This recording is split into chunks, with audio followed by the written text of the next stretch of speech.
A defiant Iranian supreme leader who has not been seen in public has called U.S. and Israeli campaigns a gross miscalculation. In a written statement to mark the Persian New Year, Moshtaba Khamenei says the assassinations of Iranian officials, including his father, have only created more unity among the Iranian people instead of toppling the government. This war came about after the enemy despaired of a massive popular movement in its favor, and with the illusion that if it could kill the head of the system and a number of the system's pillars, it would instill fear and despair in you, our dear people, drive you from the field, and in this way realize its dream of dominating Iran and then dismembering it.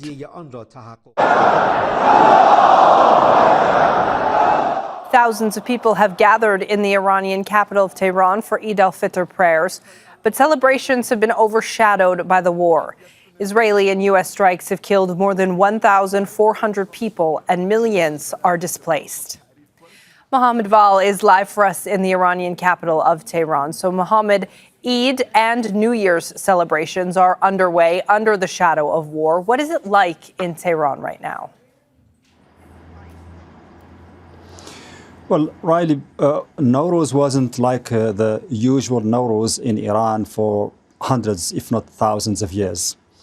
Iranians usually go into the streets, particularly by night, and strike little fires and dance and sing and show a lot of joy in the streets, marking the beginning of the new year. That didn't happen. We saw last Friday, it was supposed to be the day when they do that. The government gave instructions that people should not gather in the streets for fear some rogue groups might use the opportunity to stage some protest and create some chaos. So people did not do that. And also yesterday, the evening of the Nowruz itself, we didn't see much celebration in the streets. We're told that probably if people celebrated that, might be indoors, in homes and so on. So it's a very different Nowruz. And it has come in very grim conditions and circumstances for the Iranians. Many of them are mourning their dead. As to the Eid al-Fitr today, the Friday prayer has been organized as usual, but also there is a huge difference this year because usually Eid al-Fitr prayer is headed by the supreme leader himself of the country. But that didn't happen. So the absence of the new supreme leader at the Friday prayer is a huge difference, a huge makes Iranians feel that this is really a new circumstance. He usually leads the prayer and gives a sermon asking for Islamic unity and talking against Israel, support for Palestine, and talking about the most vital demands and needs for the Iranian people at this auspicious day. But he didn't show up. Another person from his aides has led the prayer. The Iranians are feeling this. They know the difference. They know that this is not a normal circumstance. Right. And that's a situation that has marked these two Eids. Now, Mohammed, Iran is also reportedly going to allow Japan to be able to use the Strait of Hormuz, and that comes just a day after the country's prime minister visited the White House. What does this say about Iran's leverage in the waterway and its strategy right now? Well, it says a lot. Apparently, both the Americans and the Israelis have resigned to the fact that Iran is in control of the Strait of Hormuz, despite all the fighting, despite all the bombardment, and there's military superiority over Iran. So Iran is talking from a strong standpoint about this, and is saying that it hasn't closed the Hormuz Strait, but it controls it. They call it smart control.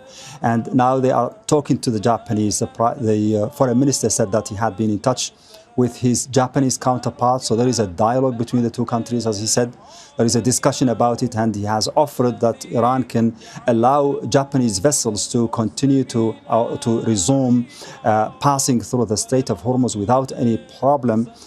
We don't know the conditions that Japan should meet, but understandably, the Iranians would like to distance the Japanese from the Americans, considering that the Japanese Prime Minister has been to the White House, and she condemned the Iranian aggression and so on. And so this is a very smart move on the part of the Iranians, on the one hand to say that they are in control, to show that they are in control, and on the other hand to try to create some kind of distancing between the Americans and some of their allies who might be willing to join this war. Remember, the Americans have asked many powers, including Japan, to send warships to the Strait of Hormuz to force the opening of it, and that means fighting against Iran. That means joining the war against Iran. The Iranians don't like to see this scenario materializing.